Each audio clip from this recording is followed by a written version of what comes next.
ভালোবাসার জায়গা মদিনা আর ভালো লাগার জায়গা মদিনা। বলুন না একবার সুবহানাল্লাহ।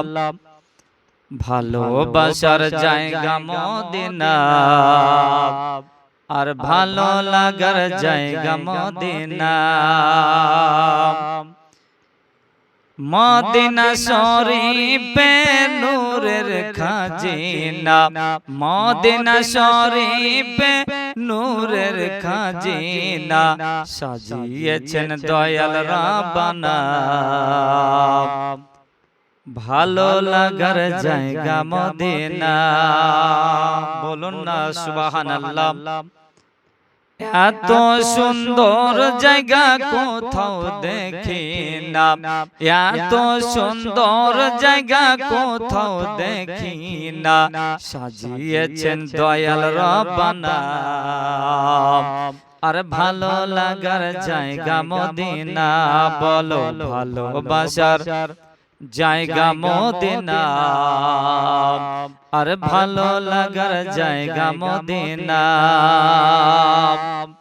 একদিন কবরে যাব কেউ তো যাবে না, একদিন কবরে যাবে কেউ তো যাবে না, ঠিক কিনা বাবা?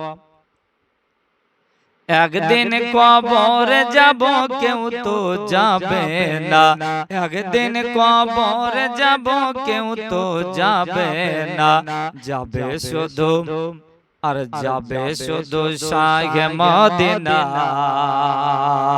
আর ভালো লাগার জায়গা মদিনা।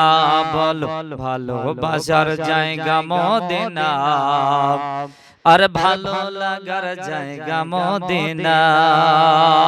ও আব্বা আমার সোনা মানিকেরা, ওগো আমার ভাইয়েরা বন্ধুরা, এমন তো অবস্থায় আপনার নবী আমার নবী, জগতের নবী আকা মাওলা রাহমাতাল লিল আলামিন বিশ্ব নবী আমার, যে নবী আমার কিন্তু দেখেন আপনার কে খেতে পেল কে পেল না সেটাও রাসূল আমার খোঁজ খবর রাখেন,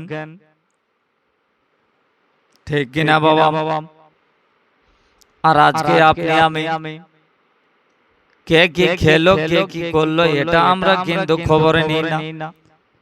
পাশের বাড়ির লোক কোন অসুবিধায় আছে, খেতে পেয়েছে কি না পেয়েছে আমরা কোনো খবর নিই না। নবী কার নাম রে বাবা? যে নবী মুস্তাফা নিজে না খেয়ে নিজে না পড়ে আল্লাহর রাসূল আকা মাওলা বিশ্ব নবী অপরকে দান করিয়েছেন, অপরকে যেন আপনার দিয়েছেন। এর নামই তো হচ্ছে আপনার নবী, এর নামই হলো আপনার মুস্তাফা, এর নামই হলো আমার দেওয়ানা এ মুস্তাফা, এর নামই হলো আকা মাওলা দোনো জাহানের মালিক ও মুক্তার। বলুন সুবহানাল্লাহ। কিন্তু বাবা নবীর সঙ্গে কেমন করে তুলনা করেন? যে নবীকে আমরা বলি যে নবী আমাদেরই মতো মানুষ, নাউজুবিল্লাহ বলি না। উদাহরণ দেয় যে নবীর হাত আছে আমাদেরও হাত আছে, নবীর মাথা আছে আমাদেরও মাথা আছে, নবীর মুখ ছিল আমাদেরও মুখ আছে, আমরা এই উদাহরণ দিই। কিন্তু বিরাদার ইসলাম আইজানি মুহতারাম, তাই যদি হয় যে এইরকম উদাহরণ যদি হয়, তাহলে ঘর যে আপনি বানিয়েছেন বসত করার জন্য, থাকার জন্য, এই থাকা আপনার বসত করা যে বেডরুমটা বানিয়েছেন, এই ঘর আর একটা বাথরুম পায়খানা ঘর কি এক? ঠিক কি বলুন? এক। যে বসত ঘরটা বানিয়েছেন এটা তো কিন্তু মিস্ত্রি লেগেছে, এটা তো কিন্তু সিমেন্ট বালি লেগেছে, এটারও ছাদ করেছেন, ওটা তো আপনার লেবার মিস্ত্রি লাগিয়েছেন, ঘরটাতে ইট লাগিয়েছেন, থাকার জন্য বানিয়েছেন বেডরুম, আর আপনারা একটা রুম বানিয়েছেন, যে রুমটার নাম হলো বাথরুম পায়খানা। ওটা তো সিমেন্ট লেগেছে, বালি লেগেছে বাবা, পাথর লেগেছে, মিস্ত্রি লেবার লেগেছে। বলুন ও ঘরটার এ ঘরটা কি আপনার সমান হবে? এই ঘরটাতেই আপনি থাকবেন, এই ঘরটাতে কোরআন তেলাওয়াত করবেন, ওই ঘরটাতে হাদিস তেলাওয়াত করবেন, ওই ঘরটাতে আপনি নামাজ পড়বেন। এটাতেই আপনার নামাজ হলো, রোজা করা হলো, এই ঘরটাতে কোরআন তেলাওয়াত করা হলো। কিন্তু বাথরুমে পায়খানায় বসে বসে যদি আপনি কোরআন তেলাওয়াত করুন, রোজা করুন, রোজা অবস্থায় সারাটা দিন যদি বাথরুমে বসে থাকেন, ওই বাথরুম ঘরে যদি নামাজ পড়েন, হবে কি? হবে? তাহলে এটা ঘর, ওটা ঘর, ঘরের সঙ্গে যদি ঘর না মিল খায়, এক যদি না হয়, তাহলে আপনার নবী আমার নবীর সঙ্গে আপনার আমার কেমন করে এক করা যায়? বন্ধু আমার, ভাইরা, বাবারা, আমার নবীর সঙ্গে কেউ জানো এক করতে যাবেন না। নবী হচ্ছেন আলাদা, আমরাও হলাম আলাদা। নবী হচ্ছেন আর এক জিনিস, আর আমরা হলাম আর এক জিনিস। আমাদের তো হাতের পায়ের সমস্ত জিনিসের ছায়া হয়। আপনি আমি মার পেট থেকে এসেছি, দুনিয়ার বুকে আসার পরে নাভি কাটার জন্য দাইমা লেগেছে, কিন্তু আমার রাসূলুল্লাহর দাইমা লাগেনি। নবী আমার মায়ের পেট থেকে এসে নাভি কাটা অবস্থায় বলেন সুবহানাল্লাহ। মুআজ্জাজ সামিন ইকরাম বিরাদার ইসলাম, যে আপনার আমার নবী, নবী মুস্তাফার কোন ছায়া ছিল না, কিন্তু আপনার আমার ছায়া হয়। কিন্তু এই বেকুব গাধার দল, এক কথায় যারা বুঝে না, এই ওহাবি, কাদিয়ানি, ফারাজি, লামুজাবি, তারা বলে যে নবীও যা আমিও তাই, নবীও যা আমিও তাই। এটা কি ঠিক? এ বাবা বলুন ঠিক? ঠিক না। কেউ যদি বলে তো তা ওকে আপনার কালমা পড়ে তওবা করে আবার ঘুরিয়ে মুসলমান হতে হবে। কিঞ্চিত পরিমাণ যদি আমার নবী মুস্তাফার শানে, নবীর নামে একটু যদি আপনি সামান্য সুই পরিমাণ, যদি চুল পরিমাণ যদি একটু কিছু বলে দেন, বেয়াদবি করে দেন, আপনার ঈমান নষ্ট হয়ে যাবে। আব্বা আমার সোনা মানিক, ওগো আমার বাবাজি, আমার বন্ধুরা, ও নবী হচ্ছেন আলাদা। ও নবীকে আপনার আল্লাহ পাক, আল্লাহ তাআলা এই জাহানের বাদশা বানিয়েছেন, ও জাহানের বাদশা বানিয়েছেন। নবী আমার আকা মাওলা, যেই দিন আল্লাহ পাক, আল্লাহ তাআলা আপনার আমার কিয়ামতের দিন হিসাব নিকাশ নেবেন, ওই নবী মুস্তাফা আকা মাওলার শাফাত ছাড়া আমার আপনার নবীর যেন আপনার ওয়াসিলা ছাড়া আপনি আমি জান্নাত হতে পারবো না, কেউ যেন জান্নাতে যেতে পারবে না। বলুন সুবহানাল্লাহ। নবীকে যদি পেতে হয়, জান্নাত যদি পেতে হয়, তো নবীকে আগে পেতে হবে। প্রেম কাকে বলে, প্রেম কি জিনিস, সেটা আপনাকে জানতে হবে। কারণ হচ্ছে নবী মুস্তাফাকে যারা প্রেম করেছিল তারাই তো সাহাবী হয়ে গেছে। নবীকে যারা মুহাব্বত করলো তারাই তো আলে রাসূল হয়ে গেল। নবীকে যারা প্রেম করেছিল তারাই তো জান্নাতি হয়েছে। বলুন সুবহানাল্লাহ। বেরাদার আমার ভাইরা, ওগো আমার দাদা, আমার জন্য মুসলমান, নবীকে এইভাবে ভালোবাসুন বাবা, নবীকে এইভাবে আপনার প্রেম করুন বাবা, যেই রূপে হযরত আবু বকর সিদ্দিক নিজের জানের থেকে, নিজের প্রাণের থেকে আমার আকা মাওলা বিশ্ব নবীকে, আমার দয়ার নবীকে যেন ভালোবেসেছে। বলুন সুবহানাল্লাহ।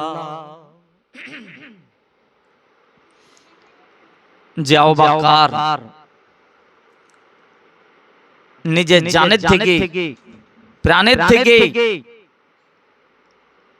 নিজের জানকে বিসর্জন করে দিয়েছেন। নবী মুস্তাফার পায়ের তলে, কদম তলে নিজের জানকে সঁপে দিয়েছেন।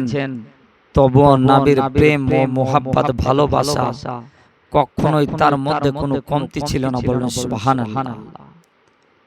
যে আবু বকর, হযরত আবু বকরের পায়ে যেন সাপে কামড় দিয়ে দিয়েছিল, সাপে কামড় দিয়েছিল, তবু কিন্তু আবু বকর সাপের কামড়ে সাপে দংশন করেছে, সাপের বিষে জর্জরিত হয়ে চোখে যখন জাল পড়ে গিয়েছিল আর তাকাতে পারছিল না। আবু বকর মনে মনে ভাবছেন যে রাসূল আমার এই জাঙের উপরে মাথা মোবারক দিয়ে আরাম করছেন, তো আমার নবী মুস্তাফাকে আমি এই অবস্থায় ডাক দেব না। যদিও ডাক দিই হয়তো আমার রাসূল আমার কষ্ট পাবেন, নবী আমার হয়তো ব্যথা পাবেন, অতএব আমার নবী মুস্তাফাকে ডাক দেব না। আব্বা আমার সোনা মানিক, ওগো আমার ভাইরা বন্ধুরা গো, হযরত আবু বকর সিদ্দিক মনে মনে ভাবতেছেন, বলে আল্লাহ আল্লাহ, ওগো আমার আল্লাহ গো, আমি আবু বকর যদি সাপের কামড়ে যদি আমার জান দিতে হয়, সাপের কামড়ে যদি আমার প্রাণ দিতে হয়, আল্লাহ গো আমি তবুও রাজি, কিন্তু আমার মুস্তাফার বেয়াদবি করতে রাজি নই।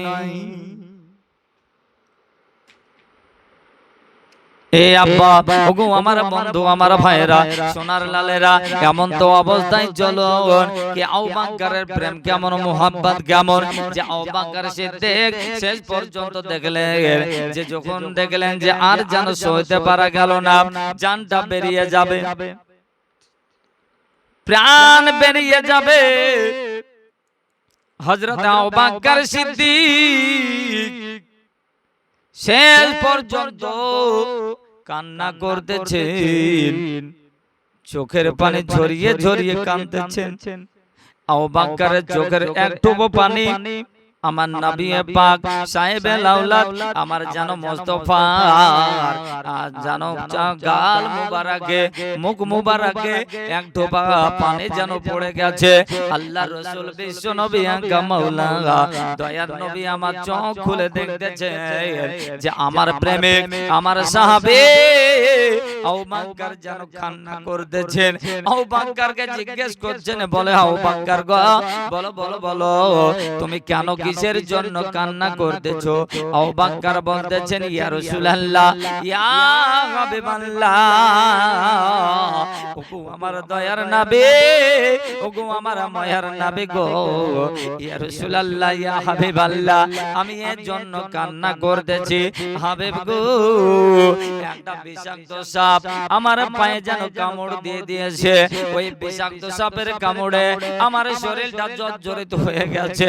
ইয়া রাসূলুল্লাহ, ইয়া হাবিবাল্লাহ, আমার যেন শরীরটা যেন একেবারে দুর্বল হয়ে গেছে, তাই তো ইয়া রাসূলুল্লাহ, ইয়া হাবিবাল্লাহ, আমি আল্লাহ পাকের দরবারে কান্না করতেছি। আল্লাহ আল্লাহ, আমার দয়ার নবী মায়ার নবী বলতেছেন, বলে আবু বকর গো, বলো বলো তুমি তো আমাকে ডাকতে পারতে।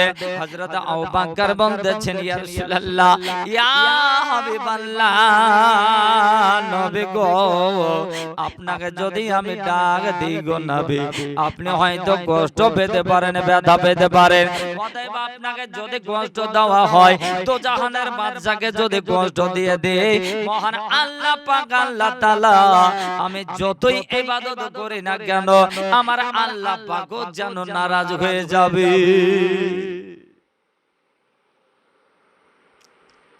তাই ইয়া রাসূলুল্লাহ, ইয়া হাবিবাল্লাহ, আপনাকে আমি কষ্ট দিই নাই, আপনাকে আমি ডাক দিই নাই, ইয়া রাসূলুল্লাহ, ইয়া হাবিবাল্লাহ, বেয়াদবি maaf করবেন নবী গো, আপনাকে যদি ডাক দিই তো আপনি যদি একটু কষ্ট পেয়ে যান, আপনার যদি কোনো রকমের বেয়াদবি হয়ে যায় হাবিব গো, আমার আল্লাহ বরদাস্ত করতে পারবে না, আমার আল্লাহও আমার প্রতি অসন্তুষ্ট হয়ে যাবে, আল্লাহ আমার প্রতি নারাজ হয়ে যাবে।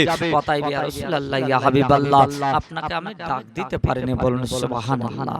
কেমন প্রেম, কেমন মুহাব্বত। আর আজকে আমাদের অন্তরে নবীর মুহাব্বত নেই বাবা, অন্তরে ভালোবাসা নেই। যদি ভালোবাসা থাকতো তো নবীকে আমরা বলতাম না যে নবী আমাদের মতো, ঠিক না বাবা? নবী আমাদের মতো আমরা বলতাম না। জন্ম আমার নবীর যুগে হলে কেমন হতো, জন্ম আমার নবীর যুগে হলে কেমন গত, ঠিক কিনা? আর দুনয়নে রাসূল পাক দেখিলে কেমন গত, জন্ম আমার নবীর যুগে হলে কেমন গত। এই আজ তো ভেসে হজরাতে বিলালের মধুর জান, সে জানে ছিল এত প্রেম মুগ্ধ রগমান, দয়ার নবীর পিছে নামাজ পড়লে কেমন গত, দয়ার নবীর পিছে নামাজ পড়লে কেমন গত। বলুন না একবার সুবহানাল্লাহ। এইভাবে হবে না বাবা, সবাই মিলে একসাথে বলুন সুবহানাল্লাহ। জন্ম আমার নবীর যুগে হলে কেমন গত।